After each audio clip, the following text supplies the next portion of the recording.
వి channel లో dancer లా ఉన్నావు. ఎవరు బాబు నువ్వు? కిల్లర్ కిర్లోస్కర్. పేరు బాగుంది. ఈ ఊర్లో మన పేరు చెప్తే పిల్లకాయలు ఎవరు పాల్ తాగర్. హార్లిక్స్ తాగుతారా? ఈ బాడీ మీద బెల్లం పాకం పూసినా సరే ఈగలు వాలవు, చీమలు పాకం. ఏ అంత బ్యాడ్ స్మెల్ వస్తావా? కిత కితలొద్దు. మాట్లాడకుండా నీ చేతులున్న మొక్కజొన్న కండిచాయి. ఓర్ని ఇది అడగడానికి ఇంత బిల్డప్ ఎందురా? గద్గదే కిల్లర్ కిర్లోస్కర్ స్టైల్. జేబులో ఏమున్నాయి? పాల సీసా, పర్సు. ఏం బచ్చగా అనుకున్నావు? పాల సీసా తీసుకోనికి గా పరిస్థితి తీది. ఓకే. గా గడియారం కూడా అది. సంక్రాంతికి మా అత్తగారు ఇచ్చిన వాచి. ముచ్చట పడుతున్నావు కదా, తీసుకో. ఇక నేను వెళ్ళొచ్చా?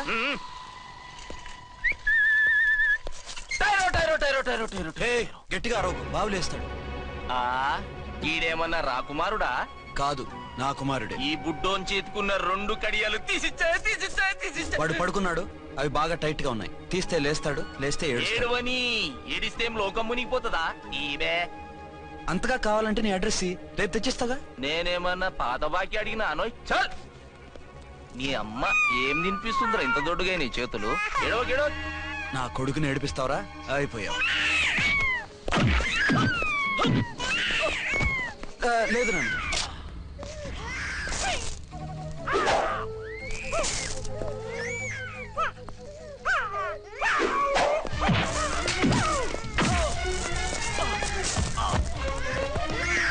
ఏడవు నాన్న, నేను వచ్చేసాగా.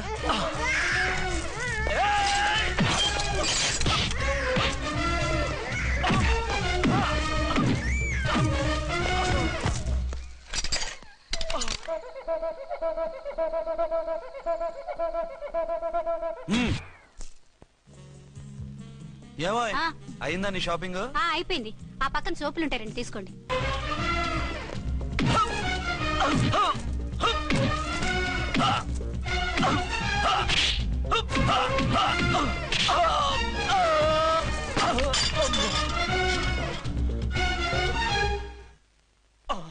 ఇంకో పన్ను. ఒక ఫోన్ చేసుకుంటాను. ఫోన్లే పాప, వదిలేవే. చస్తే వదలను. ఇదిగో తీసుకెళ్లి సెల్లో వేయండి. వద్దు, దయచేసి శనివారం వరకు నన్ను అరెస్ట్ చేయొద్దు.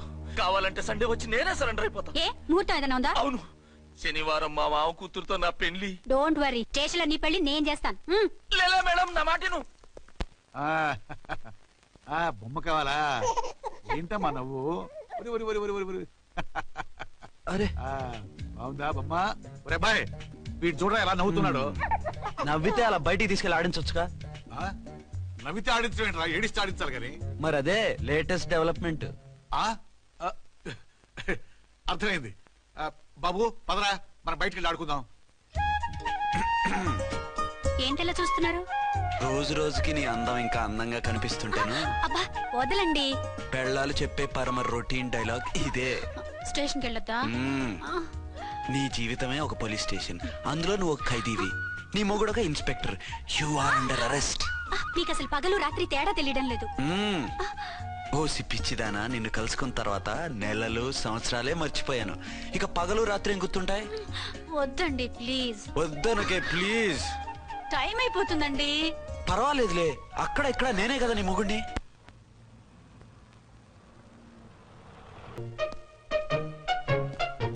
నాన్నా, నీ కోడలు మూడెలా ఉంది?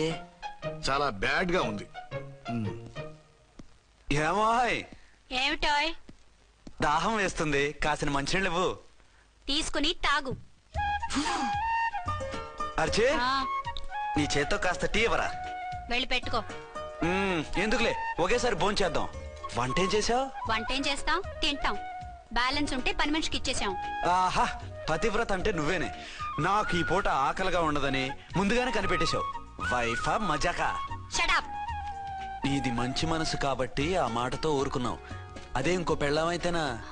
మీకు ఇంకో పెళ్ళం కూడా ఉందా? చిచి చిచి, ఇంకోటి పెళ్ళాం అనబోయి ఇంకో పెళ్ళాం అనేసా.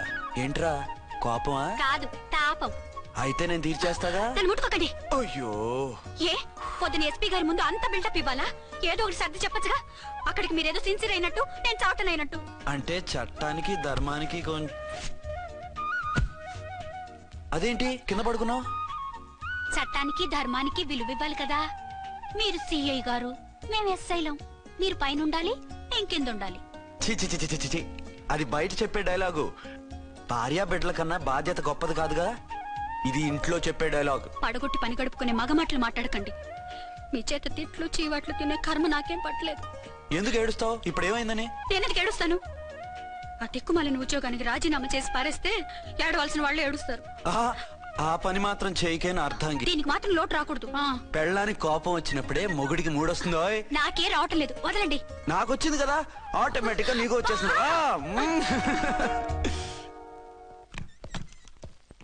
అర్చన సార్, ఈ రోజు నా మినిస్టర్ తమ్ముడి కేసు ఫైనల్ హియరింగ్ అవుతుంది. ఎవిడెన్స్ అన్ని పక్కగా ఉన్నాయి కదా? సార్. లేదంటే తన తమ్ముడిని విడిపించుకోవడానికి ఆ మినిస్టర్ తన పవర్ అంతా ఉపయోగించి కేసును తారుమారు చేస్తాడు. లేదు సార్, అన్ని పక్కగా ఉన్నాయి. ఖచ్చితంగా లైఫ్ పడుతుంది. గుడ్, వాడిని తీసుకెళ్ళు. వీడిని ఇక్కడికి ఎందుకు తీసుకొచ్చారు? నాన్న ఇంట్లో లేడు, నేను అర్జెంట్ గా బయటకు వెళ్ళాలి. వీడేమో ఏడుస్తున్నాడు, ఏం చేయాలో తెలియక. నేను కోర్టుకి వెళ్ళాలండి. సరే ఇవ్వండి. లేదమ్మా, లేదు. లోపల ఎస్పీ గారు ఉన్నారు. ఓకే.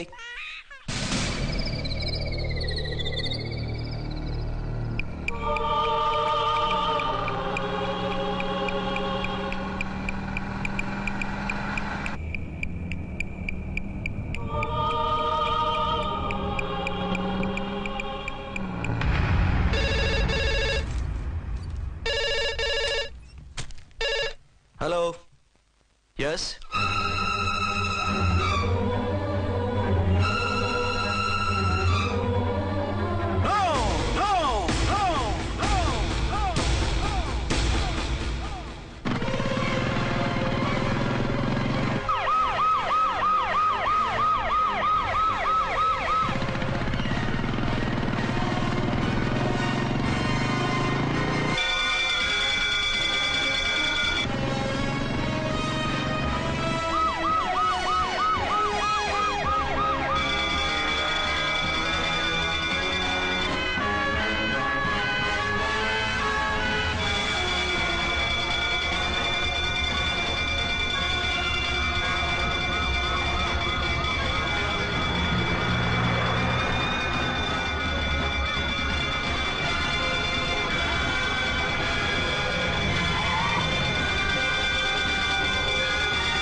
ఎవరో మందు పాత్ర పెట్టి పోలీసు వ్యాన్ని పేల్చేశారు.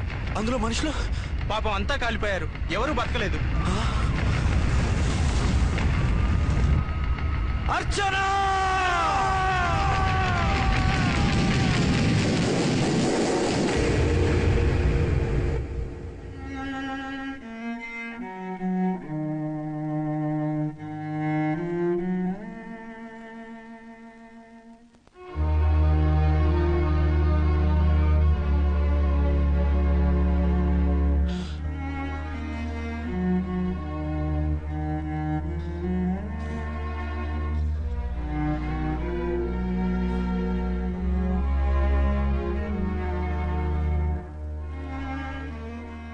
రెండేళ్లు పైనైంది వాళ్ళు నీకు దూరమై.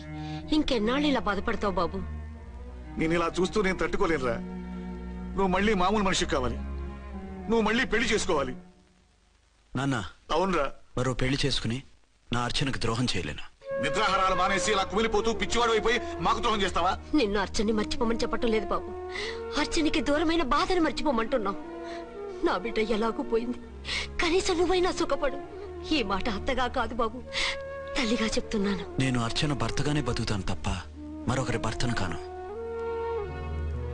నీకు చనిపోయిన భార్య ఒక్కరితే కాదురా, బతుకున్న తండ్రి కూడా ఉన్నాడు. నేను ఓ భార్యకి భర్తలేరా? భార్య లేని జీవితం ఎంత నరకమో నాకు తెలుసు. మీ అమ్మను మర్చిపోలేక ఆత్మహత్య చేసుకుందాం అనుకున్నాను. కానీ తల్లి లేని వాడివి, తండ్రి కూడా లేని అనాథగా మిగలకూడదని ఇంకా బతుకున్నాను రా. దాన్ని మర్చిపోలేకే ఈ తాగుడుకు అలవాటు పడ్డాను. నువ్వు నాలా కాకూడదు, ఈ వంశం నీతోనే అంతరించిపోకూడదు. నీకు తోడు ఈ ఇంటికి ఆడదికు కావాలిరా. చనిపోయిన భార్య మీద ఉన్న ప్రేమ బతికున్న ఈ తండ్రి మీద ఉంటే పెళ్లి చేసుకో, లేదంటే చెప్పు, ఏ రైలు కిందో తలబిడి చేస్తాను. కాదనకు బాబు. నీకోసం కాకపోయినా మా కోసమైనా ఈ పెళ్లి చేసుకోండి సార్. మీరు ఈ పెళ్లి చేసుకుంటే పైన అమ్మగారు కూడా సంతోషిస్తారు. సరే, మీ ఇష్టం. రంగోటి, ఇప్పుడు నాకు చాలా ఆనందంగా ఉందిరా. ఈ శుభ సందర్భంలో ఫుల్ పీకేస్తారా? లేదు, ఈ రోజు నుంచి నేను మందు మానేస్తున్నా. సార్ ఇదిగో ఈ రోజు నుంచి నీ డ్యూటీ అల్లుడు గారి దగ్గర కాదు, మా దగ్గర. పద అమ్మాయిని చూద్దాం. అలా అయితే మంచి పోజులో ఉన్న అబ్బాయి గారి ఫోటో ఒకటి తీసుకోండి, పెళ్లి కూతురు చూపిద్దాం. అబ్బాయి బాగానే ఉన్నాడు. ఒరిజినల్ ఫిగర్ చూస్తే ఇంకా బాగుంటాడండి, కత్తిలా ఉంటాడు. చూసుకోవడానికి బాగుంటాం కాదు, చేసుకోవడానికి బాగుండాలి. నా సిద్ధాంతాలకి ప్రిన్సిపల్స్ కి తగ్గట్టుగా ఉండాలి. అంటే నా కాబోయే భర్త శ్రీరామచంద్రుడిలా ఉండాలి. అంటే నామాలు కిరీటాలు ఎట్టుకుని బాణాలు వదులుతున్నారండి. షటప్. గెటప్ లో కాదు, బుద్ధిలో రాముడు లాంటి వాడై ఉండాలి. లాంటి వాడేంటమ్మా, శ్రీరామచంద్రుడే అనుకో. రాముడైనా సుర్పడకను చూసాడేమో కానీ మా వాడు డ్యూటీలో లేడీ కానిస్టేబుల్ ఉంటే షూస్ తప్ప ఫేస్ చూడడు. కట్నం పైసా అడగకూడదు. మా సీఏ గారికే బోల్డ్ అంత ఉంది. కాకపోతే మా వాడికి ఇదివరకే పెళ్ళయిందా? అబ్బే లేదమ్మా, ఇదే మొదటి పెళ్లి. ఇది వరకు ఎన్ని సంబంధాలు వచ్చినా అతను చేసుకున్నా అంట. ఏ ఏదైనా ప్రాబ్లమా? కాదు, అమ్మాయిలు నచ్చగా నీ ఫోటో చూసి బాగా ఇంప్రెస్ అయ్యాడంట. నువ్వు గనక ఓకే అంటే నాకు ఓకే. అదేంటండి, అబ్బాయికి రెండో పెళ్లి అమ్మాయి చెప్పలేదే? చెప్తే ఒప్పుకోదని. అందుకని అబద్ధం చెప్పి పెళ్లి చేస్తారా? ఉద్యమాలని విప్లవాలని తిరిగి దీన్ని చేసుకోవడానికి ఎవరూ ముందుకు రావడం లేదు. రాక రాక మీ సంబంధం వచ్చింది. రైటే, కానీ రెండో పెళ్లి గురించి చెప్పకుండా పెళ్లి చేస్తే ఆ 3 ముళ్ళు పడి 3 రాత్రులు గడిస్తే అన్ని సర్దుకుంటాయి. అంటే మోసం చేసి చేయటం. ఇందులో మోసం ఉంది. ఇదేమన్నా మొదటి భార్య బిడ్డల్ని పెంచాలా? ఆ భార్యతో భర్తలు పంచుకోవాలా? అది కాదండి, అమ్మాయి బాగా ఫాస్ట్. ఒక పెళ్లిలో చూసాం, తర్వాత ఏదైనా గొడవ చేస్తే. అలా చేస్తే నా కూతురే కదమ్మా నష్టపోయేది. ఆయనంత ధైర్యంగా చెప్తున్నప్పుడు మనకేంటండి? మీరు కాదంటే దానికి ఈ జన్మలో మొగుడు దొరకడు. కాదనకండి. సరే, మీ ఇష్టం. నా ఇష్టం. సరే, అమ్మాయికి అన్ని చెప్పారా? అన్ని అంటే ఒక్క మీ పెళ్లి గురించే కాదు, మన ఫ్యామిలీ బ్యాక్గ్రౌండ్ గురించి కూడా చెప్పేసి. అవునవును, ఏమంది? చాలా బాధపడింది, జాలి పడింది. నిన్నే చేసుకోవాలని ఆశపడింది. నువ్వు కూడా అన్నావంటే. సరే కానీ అదేంటండి, అమ్మాయి దగ్గర ఎలాగో నిజం దాచాం, అబ్బాయి దగ్గర దాచడం ఎందుకు? దాయకపోతే వీడు అసలు పెళ్లి వద్దంటాడయ్యా. తర్వాత అయినా తెలుస్తుంది కదండి. ఆ పిల్లబాబు చెప్పాడుగా, 3 ముళ్ళు పడి 3 రాత్రులు గడిస్తే అన్ని సర్దుకుంటాయని. అదే పని మనవాడు చేస్తాడు. కాముగా పెళ్లి చేసేసి వెంటనే హనీమూన్ పంపించేద్దాం. ఇలా కూర్చోండి సార్.